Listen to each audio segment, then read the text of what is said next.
Good. Okay, well, hi guys. I'm Lee. I live down in the southern portion of the Mists, South Bay, and I've been doing lists off and on for an awful lot of years, and most recently as the Mists List Minister and now the Kingdom List Minister. And I'm going to talk you guys through pretty much from signups to the completion of attorney. Um, It's a small tourney, it's 14 people, and uh, I will sort of do a spoiler right now and tell you this is actually a tournament that did happen. So I'm actually working from real data. All of the names have been changed, but everything about it is reality. So you can see how something really does run. And please, if you've got questions, pop in with them. Sarah's going to be monitoring the chat so that we've got somebody watching for them, and she can pop in and interrupt me. Uh, I I love questions, so please don't be shy about doing an interrupt and catching the moment rather than saying, "Oh, wait till the end and then ask it." No, let's do that. So what I wanted to start with, and let me switch to second camera so that you guys can see. Oh, Sarah, I need to be able to screen share. So I need your help here. My fault. No, I don't want to screen share. They don't want to see all the PayPal stuff. No, I need you to let me screen share. Sorry, my bad. You should be good to go. Okay. Ah, there we go. Yes. Second camera, and there we are. All right. So the things that I want to start with, and I'm actually going to start with equipment, and we'll move this out of the way for the moment. I have a handy dandy paper trapper. Little product plug right there. And inside it, I have tabs for all of the different kinds of sign-up sheets, the worksheet that we're going to work from, round robin cheat sheets, and then I have some old tournament paperwork that I just honestly am holding on to because I can use it for teaching purposes. If you are ever a titled list minister, you do need to hold on to the sign-up sheets. You don't have to hold on to all of the work that happened for the tournament, but you do have to hold the sign-up sheets at least until the next tournament. I hold it actually until the next tournament of the same sort. So for instance, March Crowns paperwork is in the Kingdom list box, and those sign-up sheets will stay until March Crown of next year. And the reason why you want to hold on to the sign-up sheets is that should anything ever happen so that a tournament has to be refought, you need to know who the people were who participated in the original one, because they are the only ones who are allowed to participate should there need to be a refight. God forbid that something has happened so that Crown needs to be refought at Beltane or at Purgatorio, and we have had that happen where we had a Crown tournament that had to be refought. This was very long ago history, but it was fought again at Purgatorio, but it was only open to the people who had been participants in that tournament to start with. So that's why you hold on to your sign-up sheets. And then I have printouts of the list cards, and they're printed on 65-pound cardstock because that's the heaviest cardstock that will go through my particular printer. I print those in 2 colors so that I've got a specific color for the heavy fights and a specific color for the rapier fights, just so that I can tell them apart as people are walking towards the table with them. So there's that. The other critical things that you need are writing implements, and I am a big believer in red, green, black pens and a pencil with a good eraser or a clicky eraser to go with it. You're going to need a basically a pad of just lined, happy lined paper. Pads are better than loose leaf because wind. And then you need a bunch of clipboards.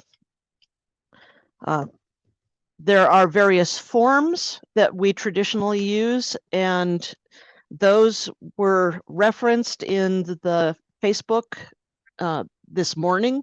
And Elsie Huntervote has created a Google Files thing that it is my belief is accessible now.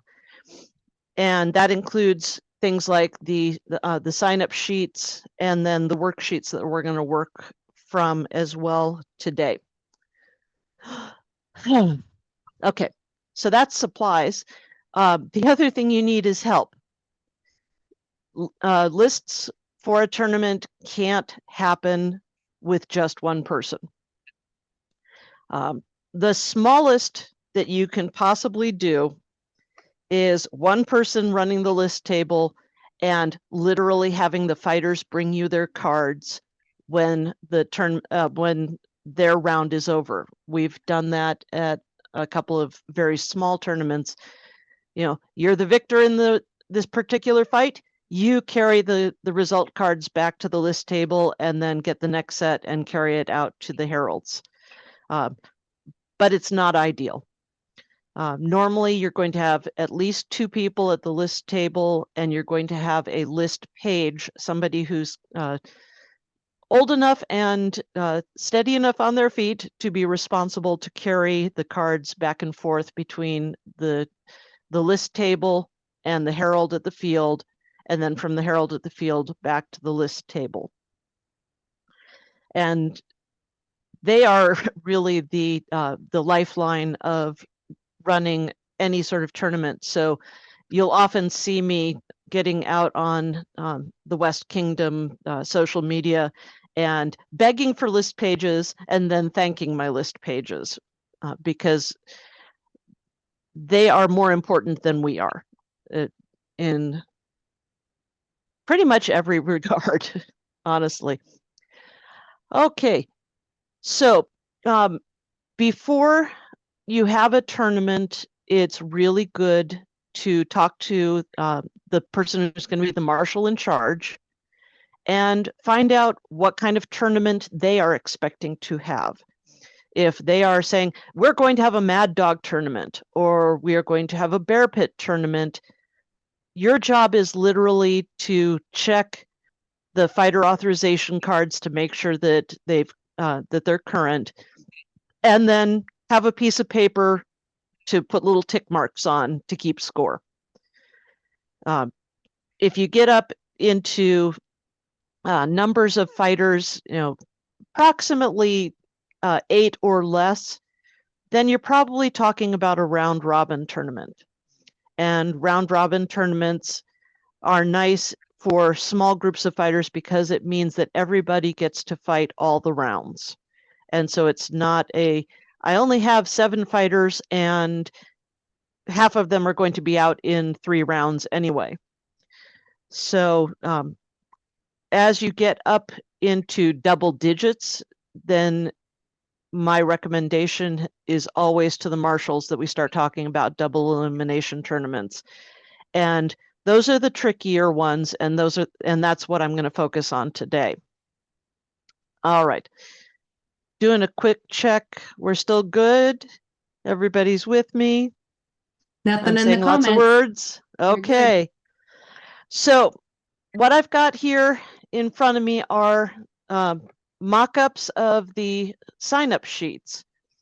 And as I said, this did come off of an actual tournament, so I'm following all of the things that were true for it. So it was a tournament where membership was required. Membership is required for tournaments that are going to give the victor a job. So crowns, coronets, a tournament that would determine a palatine barony. So things of that sort. Normally, membership is not going to be required for tournaments other than those major ones. And normally a consort's not required as well. I can't think of any examples where membership is required where a consort is not also required. So if you have a tournament, if you're helping at June Crown, for instance, and I would love to have people come help at June Crown, that would be lovely. As people come to sign up, we don't let them pick up a pen until we've seen their membership card and seen that the date is for the month of that event or later. Their consort's membership, again, that's either current in that month or beyond, and a current fighter authorization card. And inevitably, you'll have people come up and they don't have their membership card. And that's where you say, okay, did you take a picture of it? And hopefully they have heard me get on social media enough times where they say, oh yeah, it's in my cell phone. I strongly recommend, as soon as you've got a membership card or the email from Milpitas saying, here's your membership information, and it must include the expiration date so that we know that when you are current through. Take a picture of it, save it on your phone, share it with your consort, share it with your household. Pixels are free. And the same thing front and back of the fighter authorization card. So people come up, they sign up. We have to have the legal signature of the combatant. And we've got the expiration dates for the fighter and for their consort. If they have a royal peerage, then they're going to mark down a viscounty, a county, or a duchy. They very often won't, and then we have to go through and look it up anyway. But if they're helpful, they do. The chivalry signups are on white paper, and the unbelt signups are on pink paper. I didn't have any with me, so I have now created this as a piece of pink paper with my highlighter. But the same thing for the unbelt fighters. They have a little difference. They've got just a single royal peerage column, and that we ask them to put a V if they've got a viscounty. We haven't had a unbelt county or duchy in a very long time, so it's usually, if it's an unbelted fighter, it's going to be a viscounty. We also have the column of who's their knight if they happen to be squired or man-at-arms to someone, and that comes in if that person is going to be invited over to stand on the Shiv side. We use that to help spread them away from their mentor when we're in the middle of balancing the field. Sarah, I'm seeing a notification. There's some chat. What have I got? Well, one was me saying I laminate my fighter, my SCA card. It's in my wallet. But and then Yes. she answered and said, I have mine in my wallet, but I also have a photo on my phone, and I'm not even a fighter. I'm not either. No, consorts do the same thing. Membership card. I also recommend people have the picture of their membership card on their phone for checking in at gate, because then you've got your member number right there. I should also grab my fighter's card and just keep it, because he's terrible at that sometimes. So better safe than sorry. You know, have him send you pictures, because then you can come up to the table. You can say, hey, my fighter is, he's getting his armor on. He wants to sign up. you could get all of the information down, but he's not signed in until he comes over and puts his scribble on the piece of paper. When fighters sign in, we make up a fighter card for them, a list card. And if they've got a name that, if you were the herald for the field, you would be going, I'm not sure how I would pronounce that. Just immediately ask the fighter if they have issues with heralds not knowing how to pronounce their name, and would they like some phonetics put on the card. The list card, oh, I did not bring an individual list card. Now I've got to do a quick dig for the page with the cards. On the list card, this is a batch of 4. Their name is going to go up at the top. We don't put anything in this number space at the beginning. And then you initial down here to say that you are the list minister and that you have checked their authorization. You've checked their membership if it's a tournament that requires membership. You've checked their consort's membership if it's a tournament that requires that. They will need the card for when they're doing inspections, and the marshal will initial over here with that. And we always are reminding the fighters, please don't fold, spindle, mutilate, or lose the card, because if they fold it up and put it in their pocket, then it becomes very hard for us to read later. It becomes very hard for the list page to keep from getting mangled with the other cards. And it's very hard for the herald to hold and write on it because it has been folded and it's not as firm anymore. So if you are taking list signups well in advance of the actual fighting, like the night before, my recommendation is hold on to those cards. Don't let them have the cards that night. Say, come and pick it up when you're armed up and ready to be inspected, because that way we can put it aside, have them all alphabetized, and we know that they've stayed safe and not gotten mangled or lost overnight. So that's the background for getting people signed in. From there, we've got 14 people. So going to the marshal and saying, I've got 14 people. I recommend that we're doing a double elimination tournament. The marshal agrees. And then we start talking about how many fields they're going to need. My recommendation for starting a round is 8 to 9 fights per field. So with 14 fighters, we're talking 7 fights. That's 1 field. We're not going to need to start with 2 fields. As you get to larger numbers of fighters, then we're going to be breaking them out into separate fields. If you get enough fighters that you're running, say 3 or 4 fields, now you're going to be talking about running actually multiple individual lists with half of the fighters on one table, half of the fighters on another table, and then melding back down later on. So you'll find out with the big tournaments, for instance, that fighters will tend to be called to the 2 fields over at this end or the 2 fields over at that end, but not hopping back and forth until the fields collapse down and they start opening fields up for roses. We still doing okay? Yeah. I know I'm talking fast.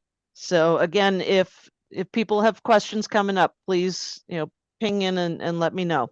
I love the tip about not giving them the fighters their card until the next day. Somebody learned the hard way.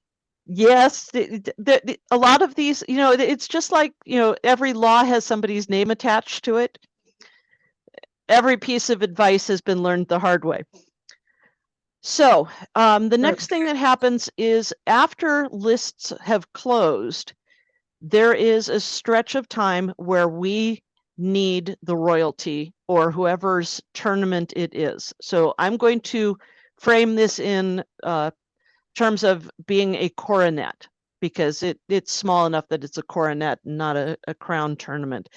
So I would want to take this to the sovereign and the sovereign consort and say, I've got 14 fighters that have signed up. I have 4 members of the chivalry. 14 fighters cut in half is 7 fights. That means I need 3 fighters to be crossed over to the Shiv side. And the royalty are the ones who make those decisions. The list table is not where that decision is made. And so this is why there's always a break between lists closing and court starting, is we need that consultation time with the people in charge. So in this particular case, we've got Sir George, we've got Viscount Boris, we've got Sir Nathan, and we've got Earl Geralt. And some of them have better handwriting than others.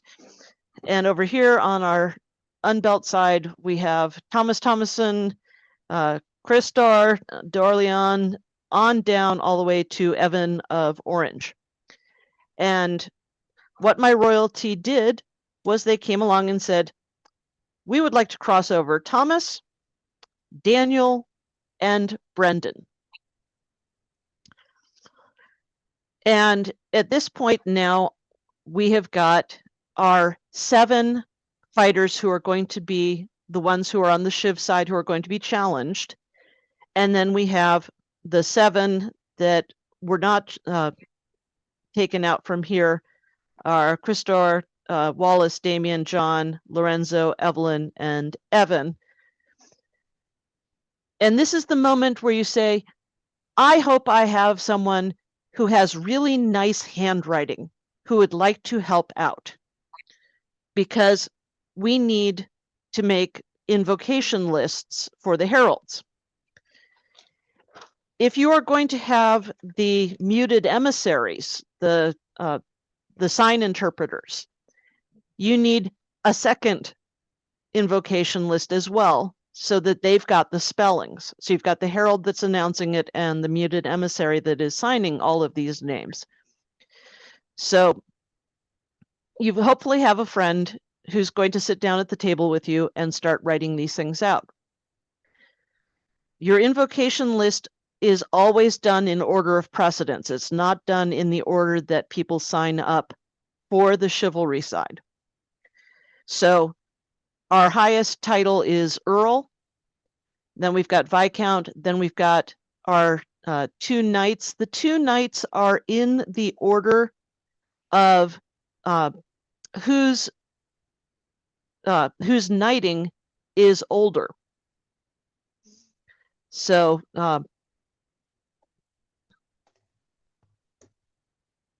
try that again. That should be an 87. So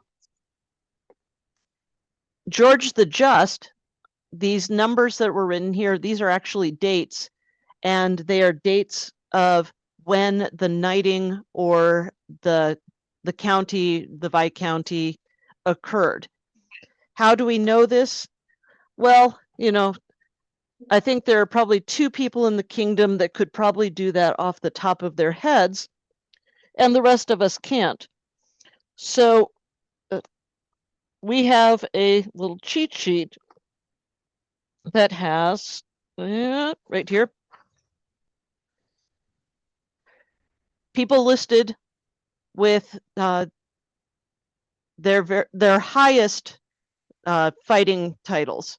So Duke Radnor of Gildemar, who had his duchy in January of 1981, on down to His Grace Kenrick, who just became a duke this month.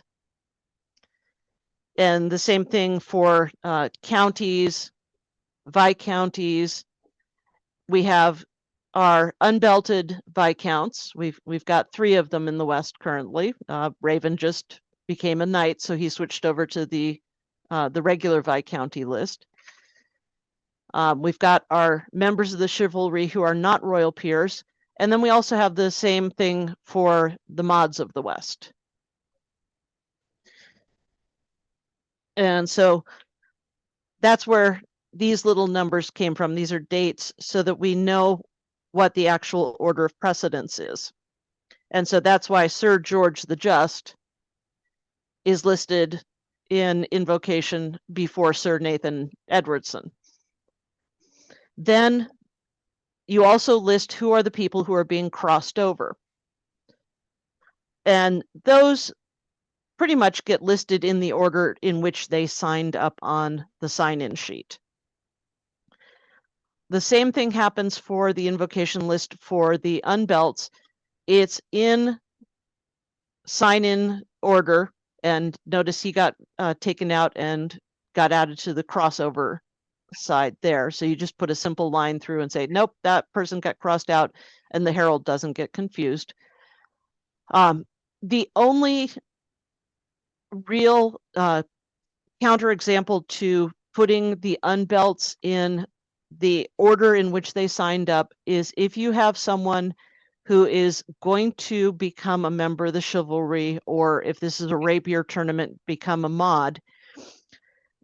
And everything that I've done so far is totally applicable on the mod side, except for the needing consorts and such, because we don't have any rapier tournaments that generate royalty. So the only time you would take somebody and bump them to the front of the list is, one, if your royalty tell you to. If your royalty tell you to, it's their tournament, you do it. But the most likely situation of that happening is someone who is going to be knighted, and this is their last challenge.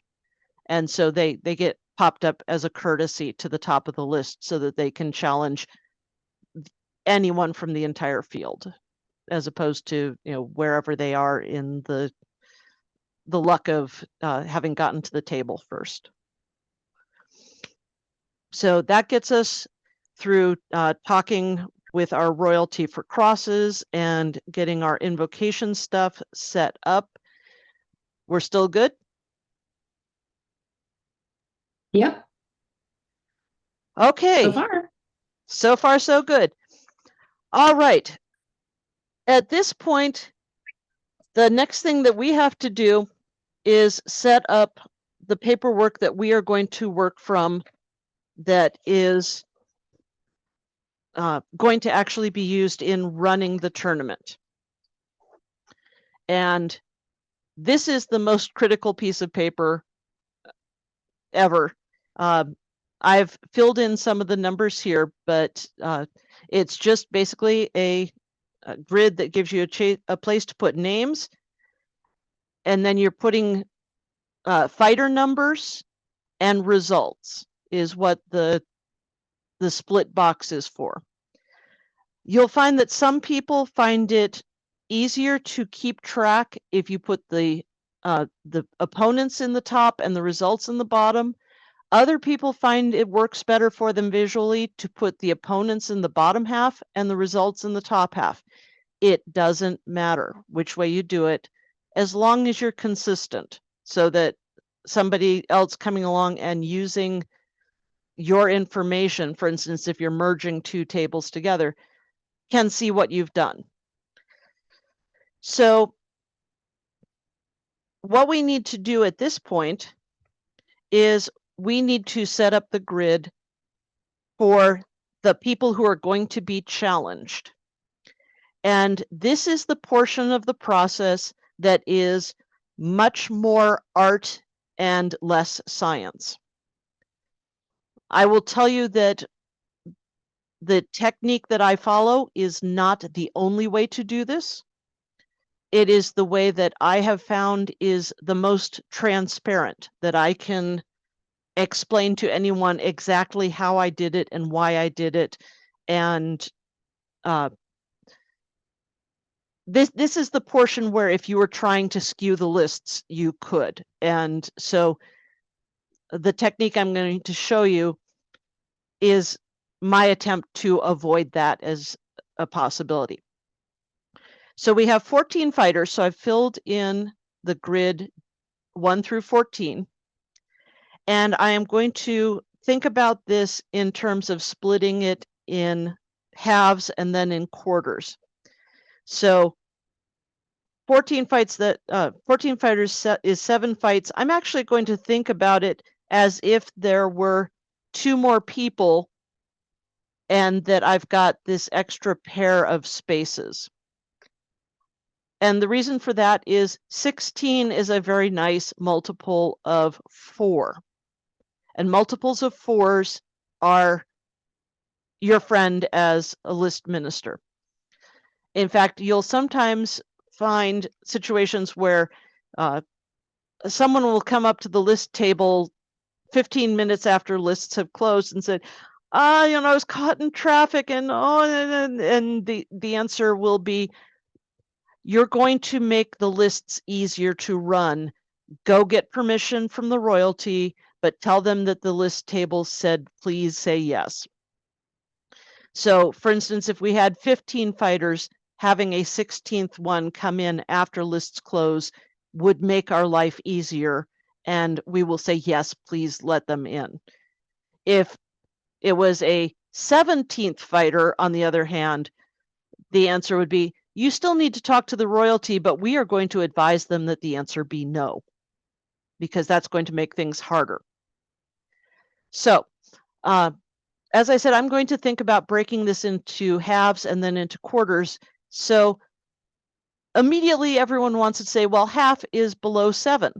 There's 1 through 7 and 8 through 14. And mathematically, yes, that's true.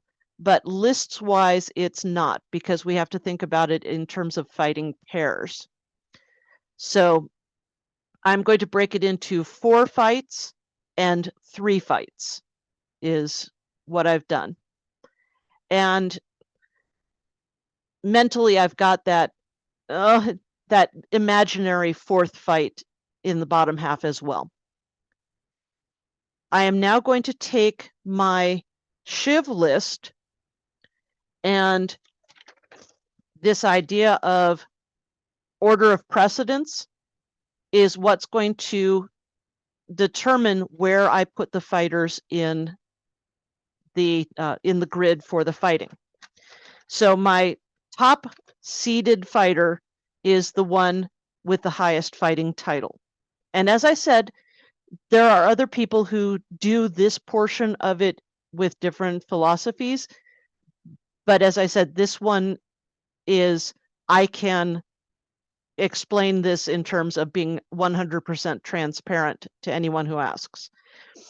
So if I say this is fighter number 1, fighter number 1 goes in position 1.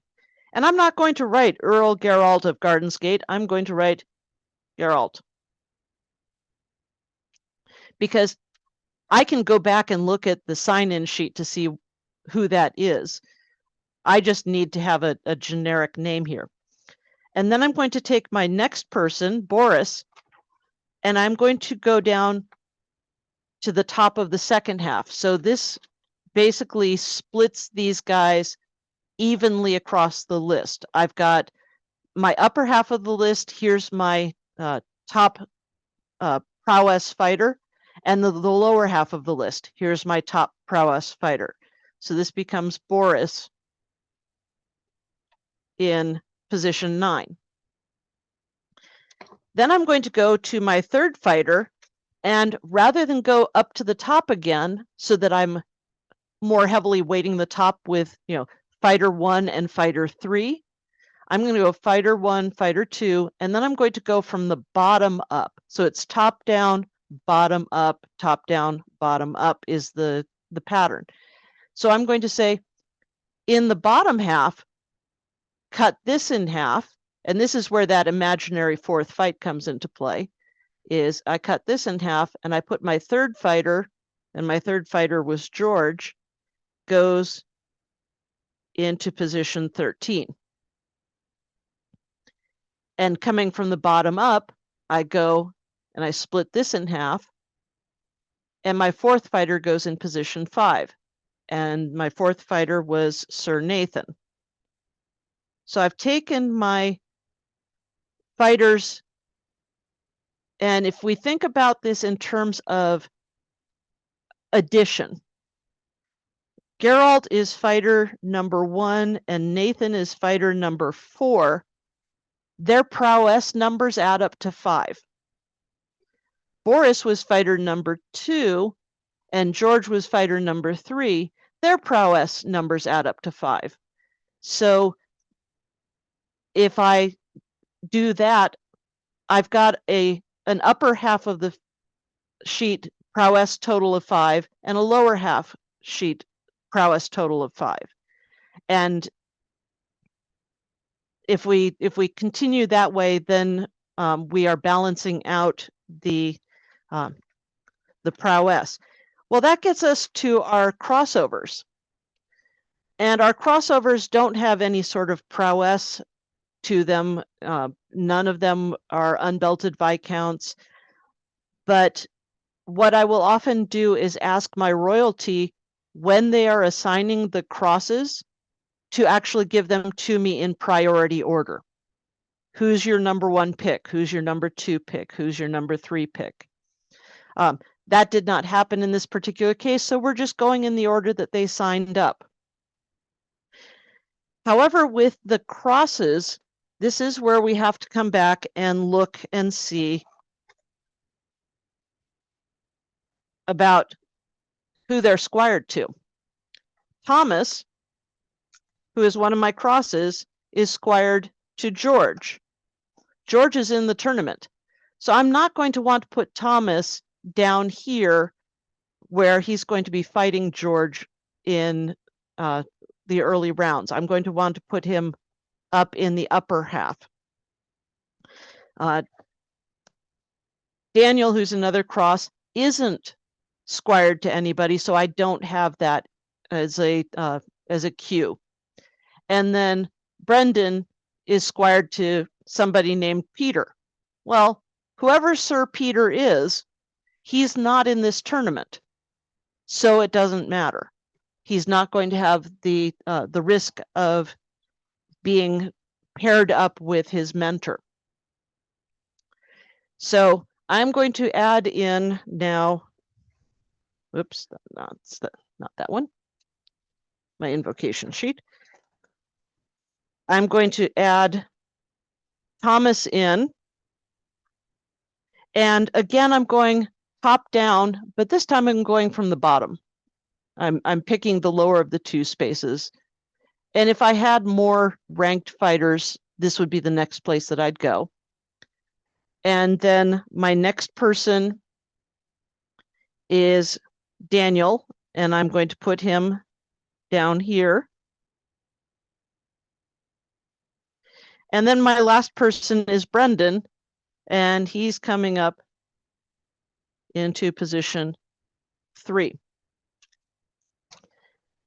So at this point, I have assigned the fighter numbers to 7 fighters. And notice that they're all in the odd numbered positions. The even numbered positions are for the people who are doing the challenges. The odd numbered positions are for the people who are over on the Shiv side. I can set this up before invocation as long as we have an even number of fighters. And this comes back around to, well, if we had a 17th fighter who wanted to sign up, the answer would be, oh, please no. Because if you've got an odd number of fighters, whoever is the person who ends up not being challenged is going to have the bye in the first round. They have to be the bottom person on the list. So we don't know who's going to be that bottom person, so we don't know where everybody else goes. And so if there's an odd number, we have to wait until the pairs come back to the table and then work really fast. So even numbers are always making us much happier. All right. This right here is sort of the scariest woo-woo part about everything that we do. Are we still okay? Everybody's good so far? I don't think, yeah, they're good. Okay. Then I'm going to fill in names really fast. What would happen is that the fighters would come back with their fighter cards to the table, and whoever had challenged Geralt would come back and we would say, oh, Geralt was challenged by John. Okay, so one person would be saying Geralt is challenged by John. They're going to write in John right here, and they're going to say Geralt is number 1, and the person who's helping them would write the number 1 in that upper right-hand corner of the fighter card. John is card number 2. And so that's where that would finally fill in on the card, is getting the fight numbers in the upper right-hand corner. That would also be the moment where the person who's writing the numbers in on the card is going to double check that the marshal has initialed both cards, that they've been inspected. And that's just a courtesy safety thing. So then we'd say, well, Brendan was challenged by Evan. Brendan is fighter 3, Evan is fighter 4. Nathan was challenged by Lorenzo. Nathan is person 5, Lorenzo is person 6. And then, oh, well, here comes Boris in here. Boris was challenged by Chris Dior. Oh, that's not how it's spelled. That's okay. We know who we're talking about. Boris is 9. Chris Dior is person 10. And then Daniel is with Damien. Daniel is 11. Damien is 12. George was challenged by Wallace. George is 13. Wallace is 14. And finally, somebody challenges Thomas, and that was Evelyn. And Evelyn is number 8, and Thomas is number 7. And now we have our full tournament set up for the first round. You'll notice that I've got a bunch of numbers written in here. The premise of a Western Bellatrix double elimination tournament is you always start at the top of the list and work your way down, pairing someone with the next fighter available that they have not fought yet. So in the first round, 1 is going to fight 2. So it says in line 1, the opponent is number 2. And on line number 2, the opponent is number 1. For number 3, the opponent is 4. For 4, the opponent is 3. And so you go on down 2, 1, 4, 3, 6, 5.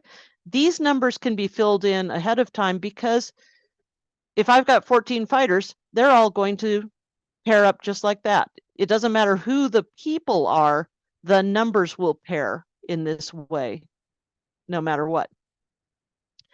And then I started pairing down the second round as well, because this is a double elimination tournament. They're going to still be in the second round. So 1, the first person that 1 has available that they haven't fought is 3.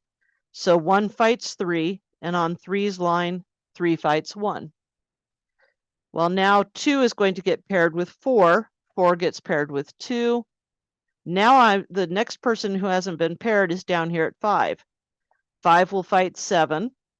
6 will fight 8. And now I jump down here, and I didn't fill anything in for these bottom 6.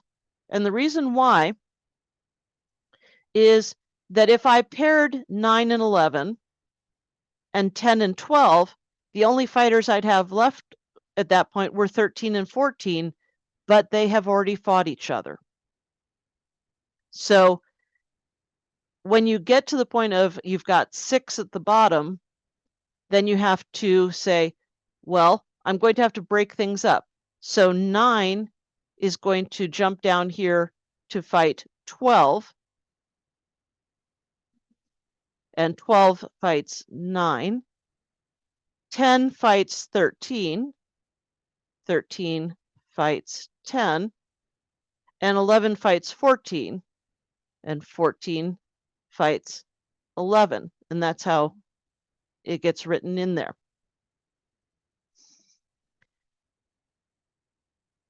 I've said that you always want two people at the table. You want one person who's running this sheet, and you want the second person to be there who literally just has a piece of lined paper. And I've written down, here's the first round, fighters 1 through 14. And again, notice no names. We don't care who the names are. It's all about numbers. So 1 is paired with 2, 3 is paired with 4, 5 with 6, 7, 8, 9, 10, 11, 12, 13, and 14. And then in the second round, I've indicated 1 is going to fight 3, 2 is going to fight 4, 5 is going to fight 7, 6 with 8. And here's where we go. 9 is going to fight 12 rather than 11. 10 is going to fight 13, and 11 is going to come down here and fight 14. And so now I've got my brackets. So 9 with 12, 10 with 13, and 11 with 14. So this page is going to show you the pairings. This page shows you the pairings and the results. And it's sort of a belt and suspenders. You can talk with each other about, okay, in the first round, 1's fighting 2. Yes, 1's fighting 2. Excellent. In the second round, 1's fighting 3. Yes, 1's fighting 3. And there's a continuous flow of conversation that happens.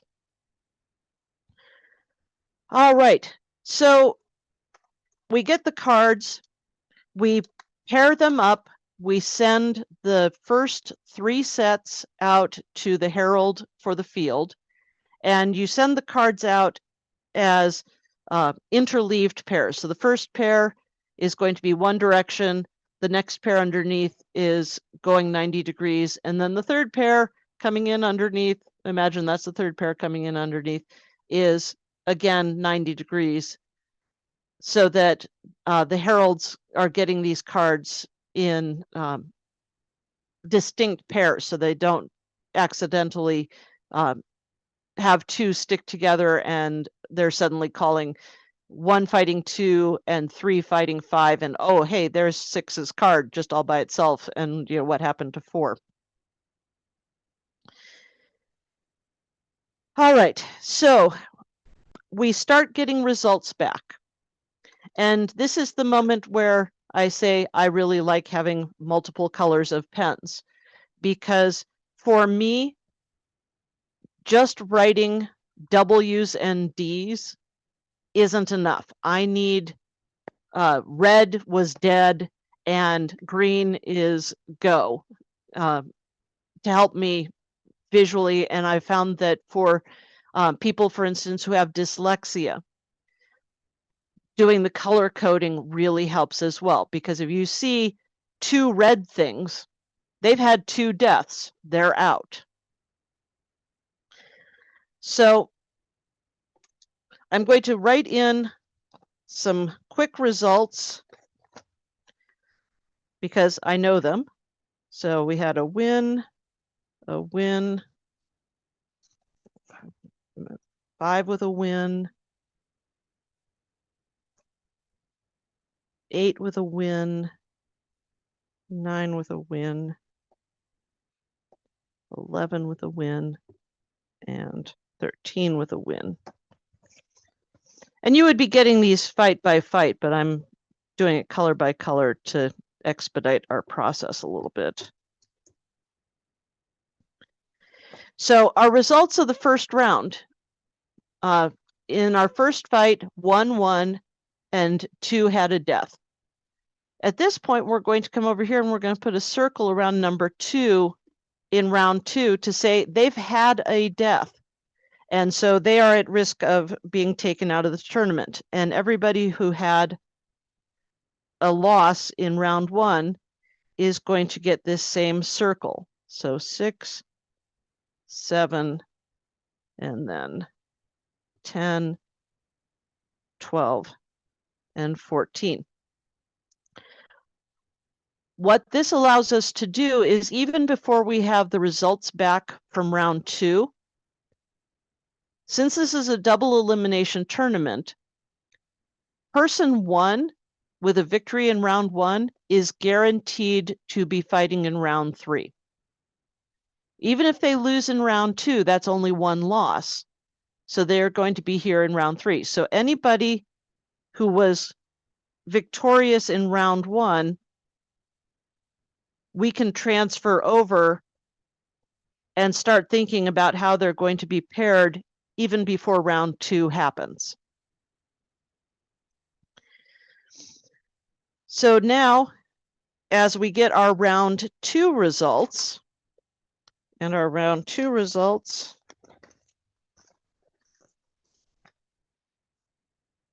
three had the win, 2 had the win, 5 had the win, 6 had the win, 9 had the win. And you'll notice that I'm saying all of this out loud. 13 had the win and 11 had the win. The more you vocalize as you are going through the process, the fewer mistakes happen. All right. And at this point, we have people that are eliminated from the tournament.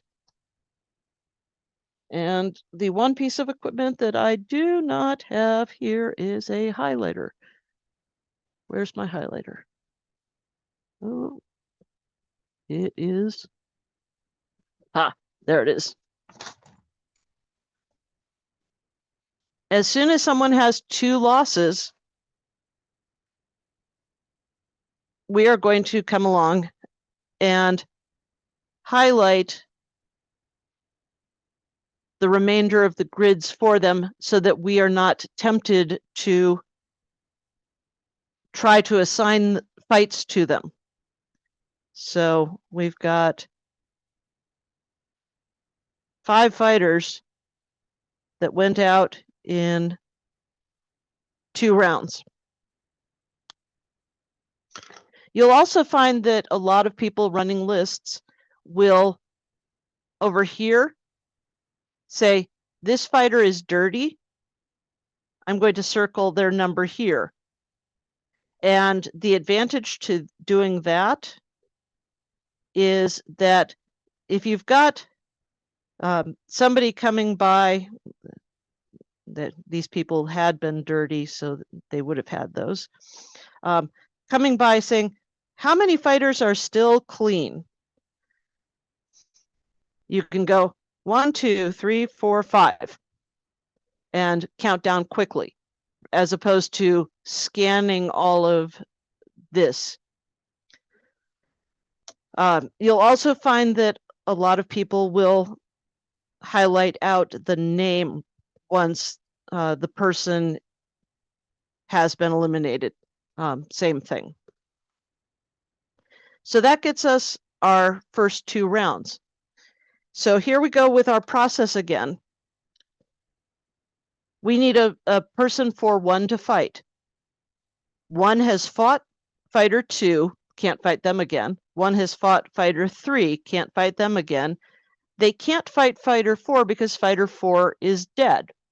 So the first person that fighter 1 can fight is fighter 5.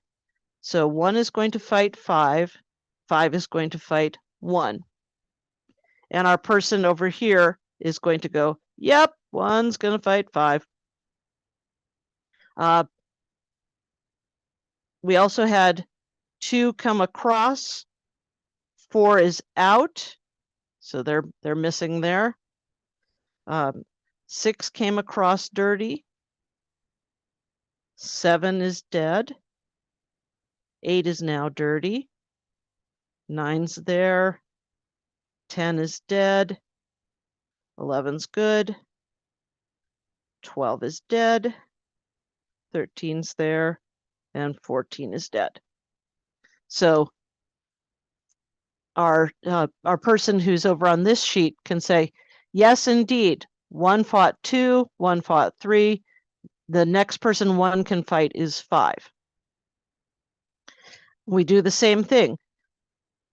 Can 2 fight number 3? Well, yes, actually they can. Even though they're right next to each other, they haven't fought yet. So that's our next pairing for them, is 2's fighting 3, 3's fighting 2. And now we've got our first 2 fights for the 3rd round. We can have those ready to go out, even though we haven't solved the rest of the round. We can keep the fighting going. And as we get results back in, then we can continue pairing.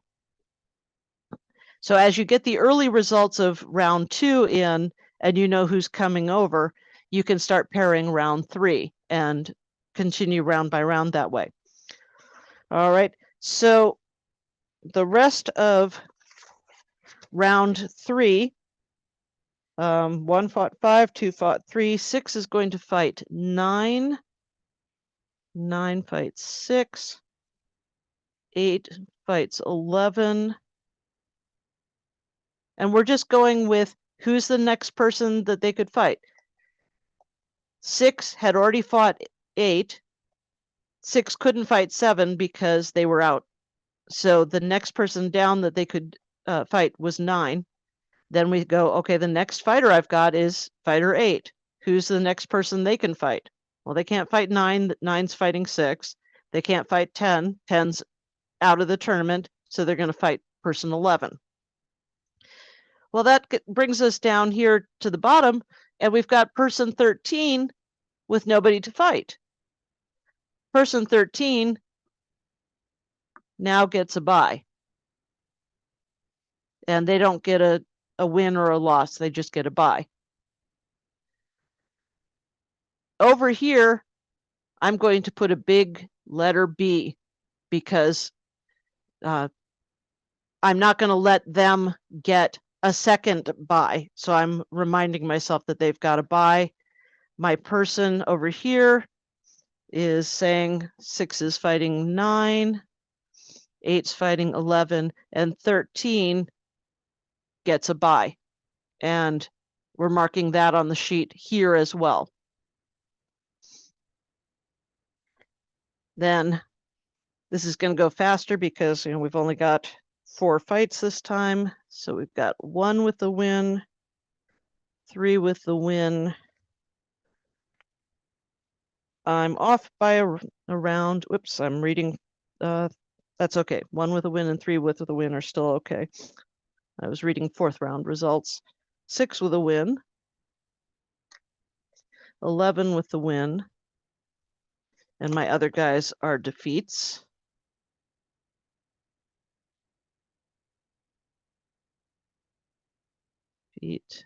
Defeat. All right.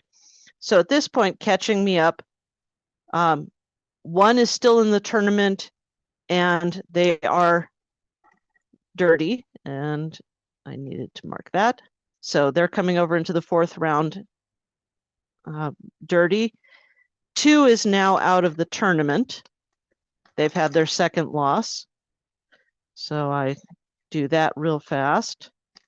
And over here, I put a mark so that I don't try and pair them. 3 is still coming over clean. 4 is out of the tournament. 5 is now dirty. 6 is still in the tournament and they are dirty. And this is where you start hearing people talk about doing hygiene checks, because you're talking about clean and dirty and clean and dirty. 8 is out of the tournament. And I'm going to highlight them out.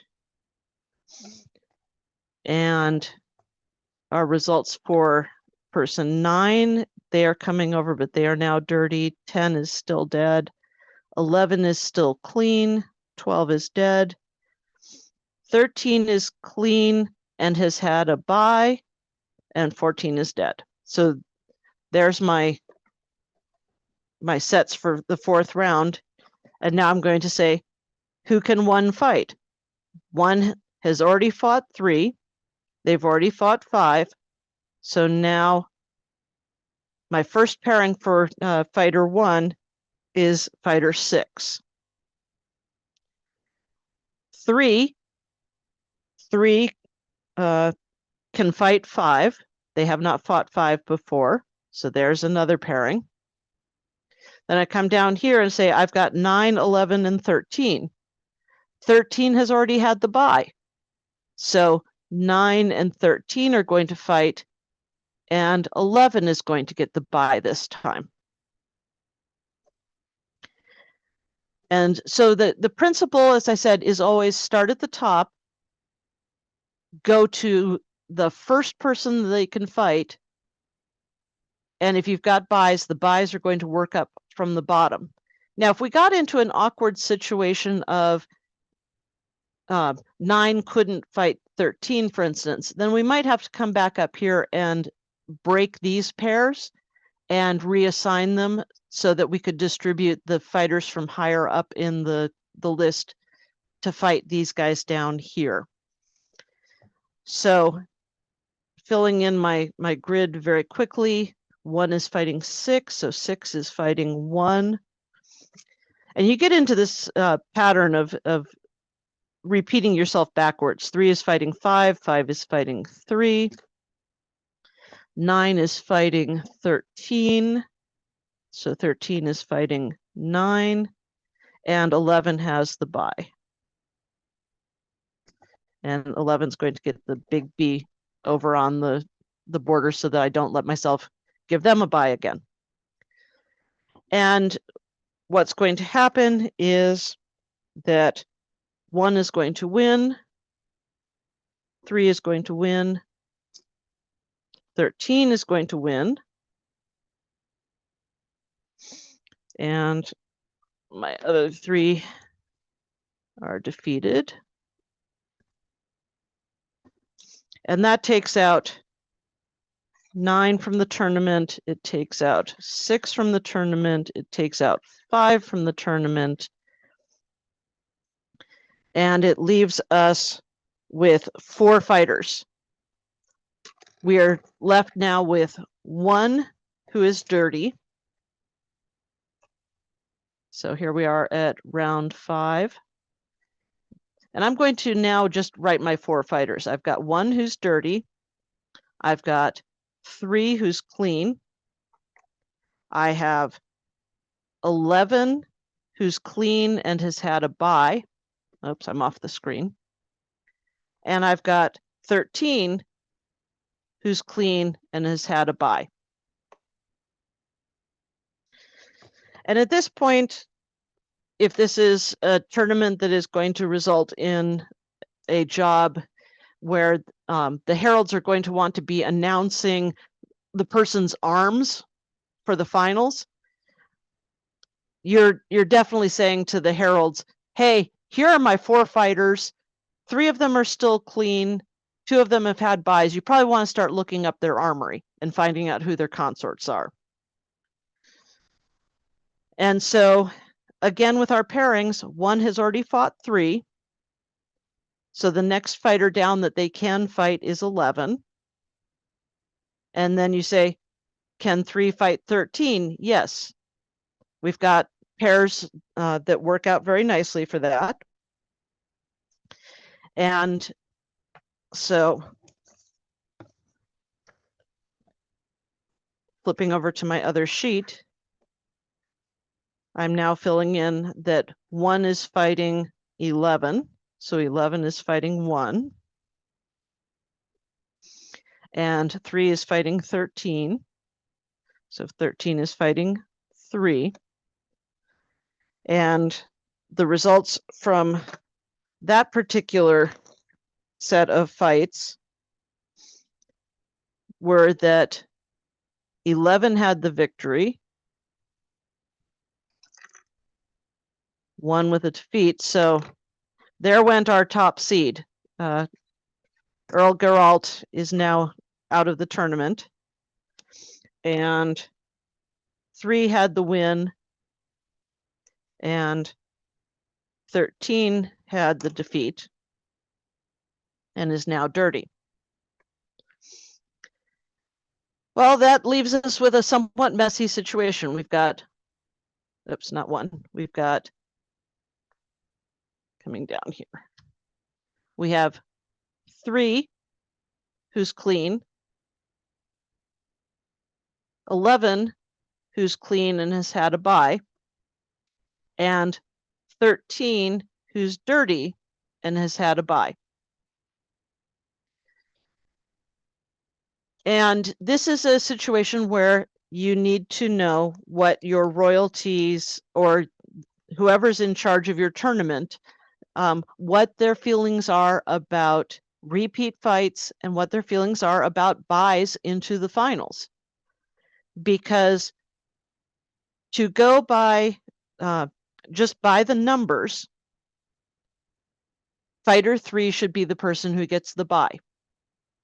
The other 2 have had a bye already. Fighters 11 and 13 have not fought each other. So this is not a repeat fight. And the way that this did play out was that the royalty in question said, yes, do it exactly by the numbers. Fighter 3 gets a bye. Which means that if fighter 13 loses, we're now into the finals with 3 and 11. If fighter 11 loses, now we're into a 3-way situation where all 3 fighters have had a bye. 2 of the fighters are dirty, and we would be going back to, well, the bye would go down to the bottom. 3 would fight 11. They had not fought before, but that means that 13 is now getting potentially a bye into the finals. And as I said, the royalty in question said, if that's the way it shakes out, that's the way it shakes out. The reality is that 13 was defeated in this fight, and this was our finals, 3 and 11. And it turned out that 11 was ultimately victorious. This was the tournament that Daoud won. I knew it was mine. I knew it was mine.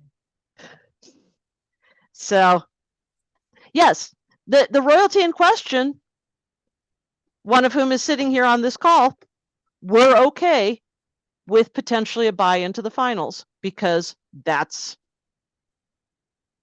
just the way that the numbers worked. And you'll find that some royalty are preferring that instead you go to something like a 3-way round robin to find the top 2 and then have a finals from them. I ran a Coronet tourney for Anton that he wanted as much fighting as possible, so we got down to the last 5 and did a round robin pseudo semifinals that gave us 3 people. So we did another round robin finals of 3 people, but that was what the royalty wanted. And so that's what happened. You do when have a all is, question. Pardon me. yes, It just Paul is asking the double elimination isn't dropped when reaching the semis. the double elimination is indeed dropped. What had happened was 13 was already dirty. 13 had a loss against 3. And so when they lost against 11, that was their second defeat and they were out. So I guess the thing I'm asking is you've got 1 and 11 and 3 and 13. I think Right. this is the round 5. Why is Yes. that not just winner of 1 and 11 goes to the finals and winner of 1 and 13 goes to the finals and goes straight to the finals from there? Because at that point, only fighter 1 was the only one who had any losses. Mm-hmm. Fighter 3 was clean, fighter 11 was clean, fighter 13 was clean. So bringing this sheet over, we're fighter 3, they need to have 2 losses to go out. Fighter 11 also needs 2 losses to go out.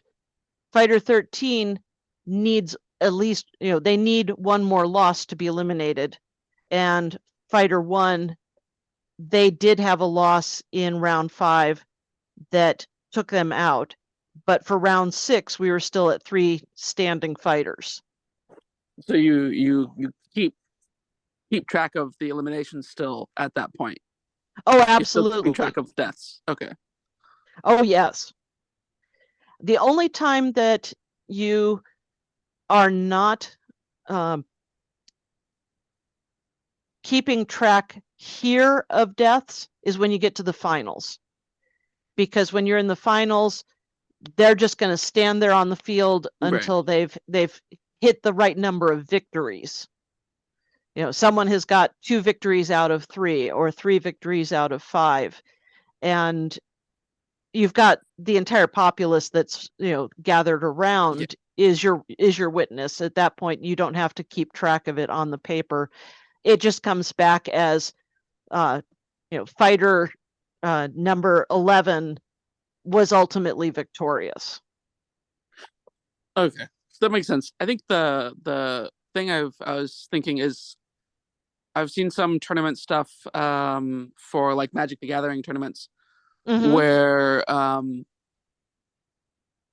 once you reach semis, once you've got four fighters left, it doesn't matter whether you're clean or dirty or not. It's just winner of pair 1 fights winner of pair 2 in the finals, regardless of how many deaths you may or may not have at that point. So you guys right, and that's a very different tournament style. Okay.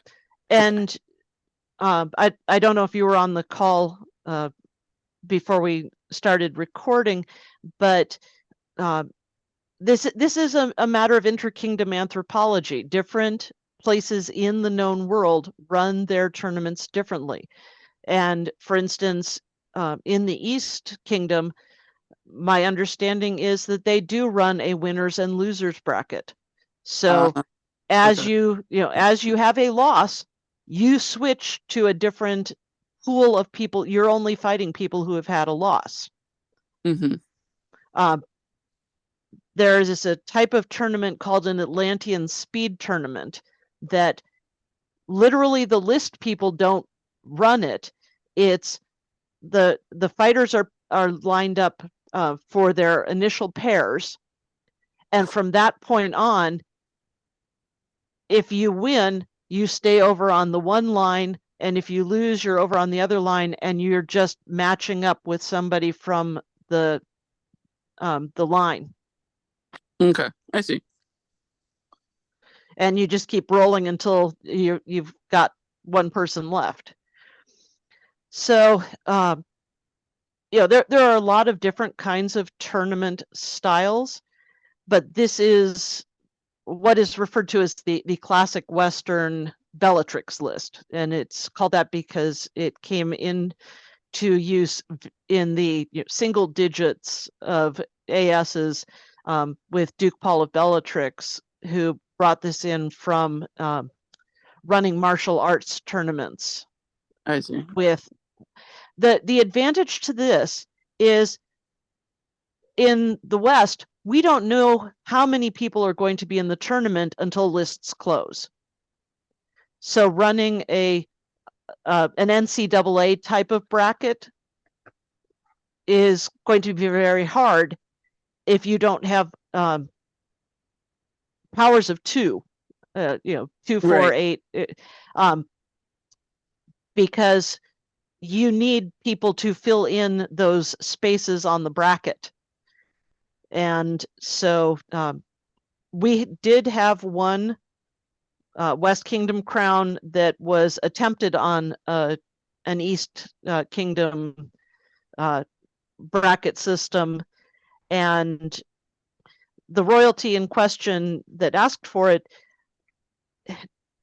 were told, that this is not the way we normally do this, but I don't think that they realized that not only was this not the way we normally do this, we had never done it that way. And so there was a lot of confusion on the parts of the fighters, hey, wait a minute, I got 2 buys in a row and things like that, that Mhm. are artifacts of having, 39 fighters in a tournament that's built for 64, Right. for instance. Cool. Thank you. You're welcome. Other questions? I have said so much so fast. I'm expecting people's brains are spinning.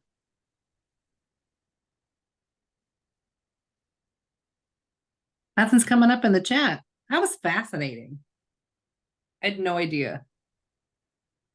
And that I was doing a lot of moving it back and forth. Something to keep in mind is normally you've got 2 people. So you've got one person managing this style, and you've got one person managing this. And so you're communicating back and forth and double checking each other. And I guess that takes me to sort of my last couple of thoughts. And one is, what do you do when things go wrong? And, for instance, at Beltane, I had a tournament for the Rapier tournament for Queen's Champion and Western Rapier Champion that went pear-shaped on me because we had so much happening simultaneously. We had the heavy tournament happening off to my right with Mistresses Alistair and Ellis running that, and I was running the Rapier tournament solo. And the way that the current Rapier champion wanted it run had all sorts of complications. It wasn't just a standard double elimination.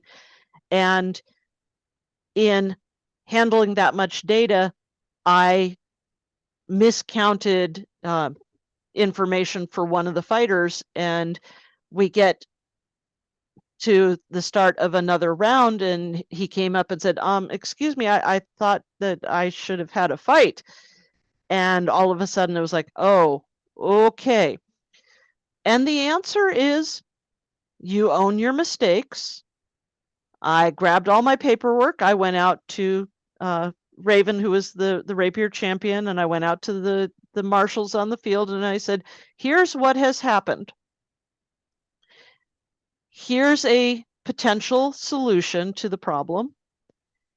And we called the fighters that were in question out onto the field and explained the situation and talked about, here are a couple of different ways we could handle it, and came to a consensus that the fighters felt was fair, and the marshals and the Rapier champion felt handled things equitably, and then moved forward.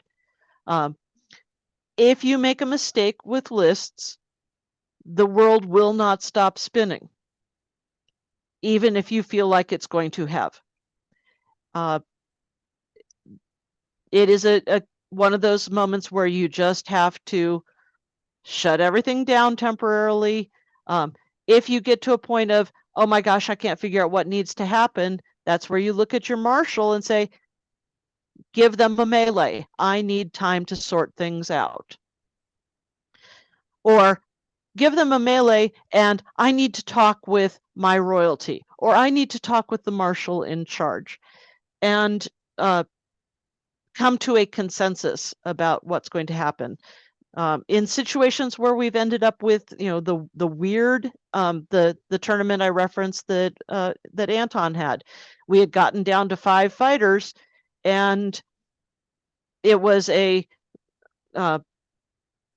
one of those situations of, he pulled the 5 fighters who are still alive over and said, here's the situation. We could continue on as a standard double elimination. We're going to have some weird things, with people fighting each other again that had already had fights, or we could go and do this round robin thing and get lots more fighting in. And they said, let's get lots more fighting in.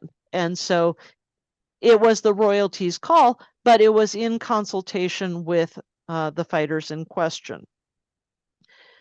So as things go pear-shaped, and they do sometimes, and you just have to say, okay, here we are. Here's a way to get out, or I have no way to get out of this. Let's problem solve together.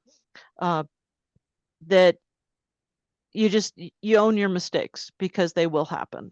And it doesn't matter how long you've been doing this, they will happen, because people are human, and things happen that the heralds mark the cards wrong, and we work from data that is reversed. Now we've got a fighter who's we think has been eliminated, and another one that's carrying through, when actually it's the other way around. And you get to the next round, it's like, hey, I'm out.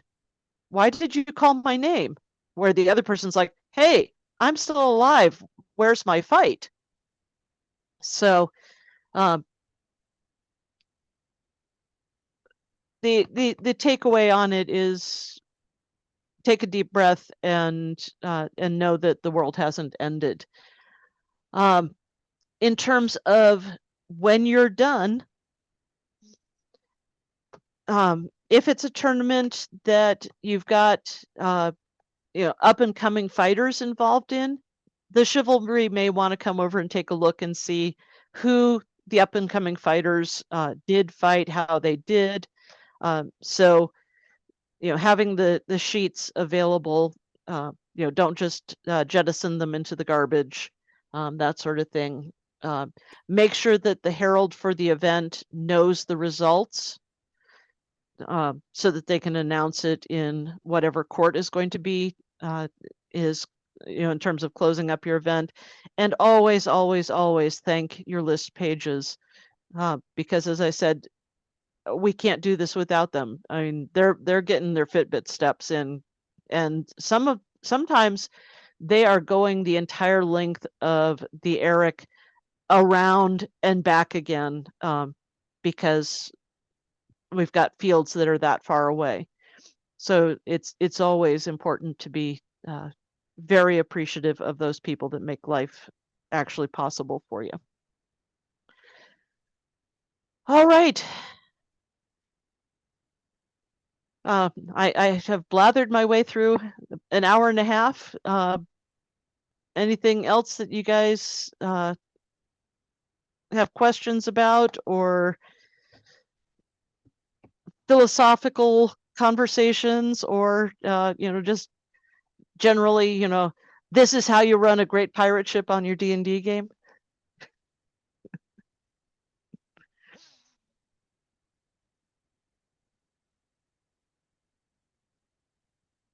All right, well, that's a resounding vote of confidence. I'll take it with the silence. I thought it was fabulous. Yeah, it was a huge amount of information. I realized that's a massive info dump, and a lot of technical stuff happening, and a lot of philosophical stuff happening. And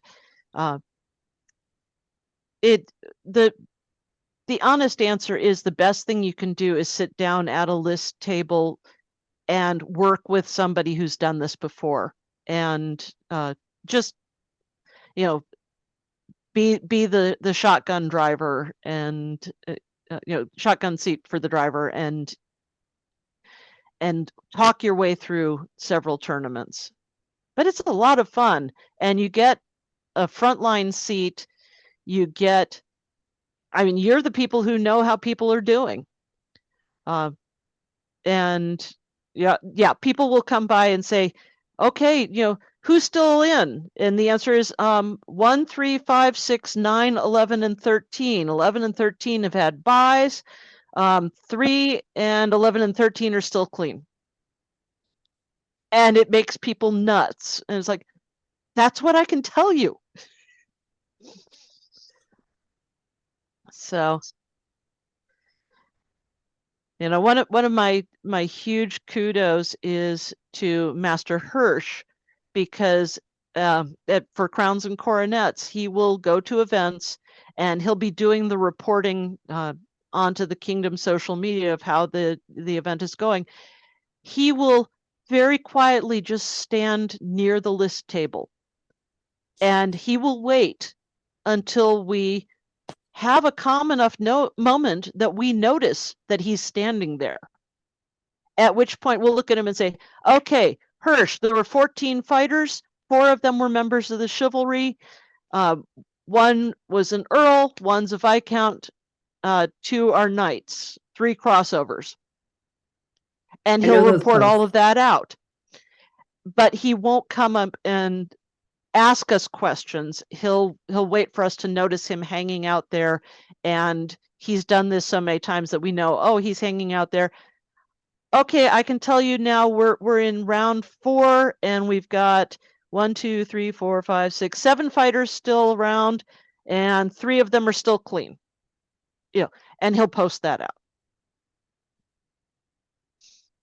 You know, when we get down to the point of the heralds are starting to look up heraldry, he'll start posting names as well, because, you know, now we're down to 4 or 6 people, and he's been paying enough attention to the rounds that he can see who's still standing up and has their helmets on.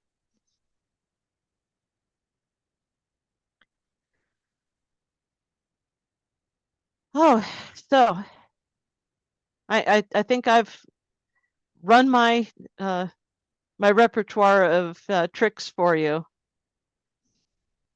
Anything else I can do, Sarah?